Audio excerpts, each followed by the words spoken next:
आज मुझे सेयार करुचे मोर माँ हाथ रंधार पागर फुलकोबी तरकारी। ये तरकारी रे मसला सागे गुरस पड़ी थी एतकी स्वाद लगसी और रांधवार लगे भी बहुत कम टाइम लगसी। तरकारी ये फुलकोबी तरकारी रांधवार लगे फुलकोबी के बड़ बड़ साइज रे काटिक पैन देकर यहाँ गोटे जगह रखी देचे।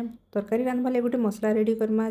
2 चामच धनिया, छोट चामच रे आधा चामच जीरा, लहसुन 8-10 कोली तार संगे छोट खंडे अदा और सुखा मिर्चा पैन देकर सब ग्राइंडिंग करदमा। ये मसला के सिले बाटले तार गोटे अलग स्वाद आसी मरेंता नहीं कथराबे सिले बाटी पकाबे। तरकारी रांधवा लगे गोटे प्रेसर कुकर में बसई देचे आपण मैंने निजर सुविधार कढ़े भी नहीं पारबे। तापर ये आम देदेमा सोरस तेल।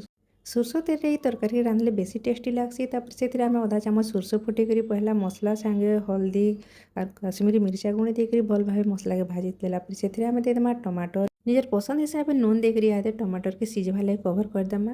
टमाटर भल भाव सिझी जाइए यहाँ टे मसला के भल भाव भाजी देकर ये आम देदेमा सब कटा होता कोबी मसला संगे कोबी के 2 मिनिट तो भाजी करी तापर ये आम देदेमा सुखा मिर्चा के जब भाई पकाले बेसी टेस्टी लगसी।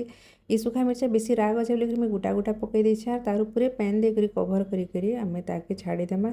2 मिनिट पर देखून कोबी अधा सीझी जाइए यहाँ कवर उपर जेन पैन दिया गरम पैन के देकर कवर कर 5 मिनिट तक ताके लो फ्लेम रे सीझेदेमा। कोबी जितकी टाइम रे सीझी पारबा और सबू पैन सुखबार तक देखुन भल भाव यहाँ मसला संगे कोबी भजा हो जाइए।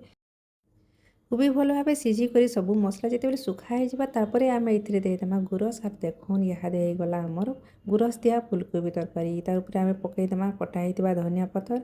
ये गुरस दिया फुलकोबी तरकारी के गरम गरम दाल भात संगे खाले बहुत टेस्टी लगसी। आपण मैंने थोड़े एंता बन कर देखुन जदि आपण मैंने फुलकोबी तरकारी के गुरस देकर जदि एंता बनासन बोले मते कमेंट करके जणाबे। और आज रेसिपी जदि भल लगला बोले वीडियो गोटे लाइक करूँ शेयर करूँ और मोर चैनल के सब्सक्राइब करवार लगे नहीं भूलबे।